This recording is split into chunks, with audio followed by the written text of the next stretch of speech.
Martin Ménard, journaliste pour la Terre de chez nous. Nous sommes ici à Saint-Hyacinthe pour rencontrer un acériculteur. Excellente saison des sucres, ça tire à sa fin, mais pratiquement 6 livres à l'entaille. Au-delà des généreuses coulées, le producteur passe ses heures à la transformation de ses produits. Beurre d'érable, barbe à papa, poivre à l'érable. Les gens veulent des produits. Les ventes sont bonnes cette année. Allons voir ça. Bonjour, c'est Christian Benoît, mon nom. Dans le fond, j'ai 4000 entailles ici. On vend tout au détail. Dans le fond, j'envoie pas à la fédération. On a un quota, mais avec les intermédiaires, là, on vend notre sirop, notre production. On va transformer environ 50% de notre production qu'on va faire en beurre d'érable, cire, cornet, des tartes, pudding chômeur, différents produits, des sauces en sauce, on en a beaucoup. On travaille aussi des vinaigrettes qu'on est en train de développer, des sauces à l'érable, vinaigrettes, puis peut-être même de la meringue qu'on est en train de travailler là-dessus. Fait que le marché s'en va en grossissant. J'ai commencé aussi, je suis rendu acheteur autorisé, j'ai commencé à acheter un peu des voisins du sirop là, pour transformer. Fait que le vin des voiles, là, on s'en va en augmentant. Normalement, c'est pour être 3 fois plus payant la transformation que le sirop. Fait que si mettons le sirop il vaut 40$ le gallon, bien, on devrait faire 120$ le gallon de sirop une fois transformé, brut.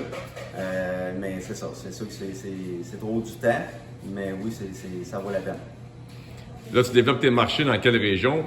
Bien, on est surtout dans la Rive-Sud, puis un peu à Montréal aussi. Là, on a quelques clients là, dans Montréal. Là. On a des boulangeries que je fournis, des petits restaurants, il y en a des plus gros aussi qui font différents produits.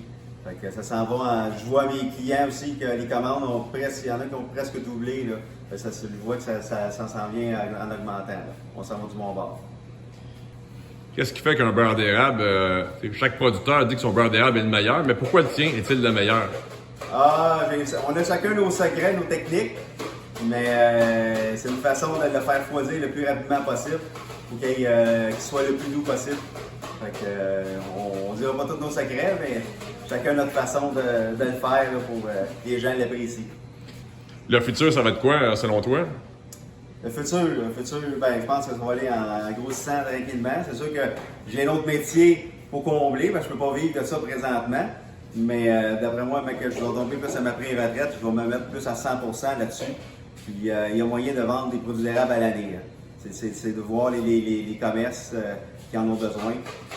Comme les crèmes glacées l'été, là, on peut mettre beaucoup de produits d'érable dans les crèmes glacées et tout ça. Fait qu'il y a moyen de développer là, beaucoup. Est-ce que tu remarques pas un petit manque de relève dans le secteur ici? Hein? Je pense que oui, ça s'en va en vieillissant ceux qui font de la transformation. Là. Fait que, il va en avoir de moins en moins qui vont se lancer là-dedans. Je pense que je vais avoir de plus en plus de demandes parce que la demande augmente, puis j'ai pas le temps d'aller faire du porte-à-porte pour l'instant pour aller voir du monde. Puis ma clientèle augmente quand même. Là. Fait que c'est de bouche à oreille, puis ça se parle. Bon, Christian, qu'est-ce qu'on a ici? Une machine spéciale et révolutionnaire? Oui, dans le fond, je suis maçon de métier, puis j'ai un travailleur qui est à sa retraite. Il m'a donné un coup de main dans l'hiver à monter une machine. C'est tout simplement qu'une petite sauteuse. On a un régulateur d'électricité qui va diminuer l'intensité de la sauteuse, sinon ça irait trop vite et ça volerait partout. Fait qu'on a mis le courant qui est plus modéré, puis ça va tamiser tranquillement les grains et les petits grains dans les deux chaudières. Fait qu'on a les pépites dans une, puis le sucre fin dans l'autre. Fait que tout dépendant de ce que le client veut avoir, mais il va avoir les pépites ou le sucre fin. Et sinon, tu aurais pu acheter une machine commerciale, j'imagine? Il y en a une machine commerciale, mais c'est assez dispendieux.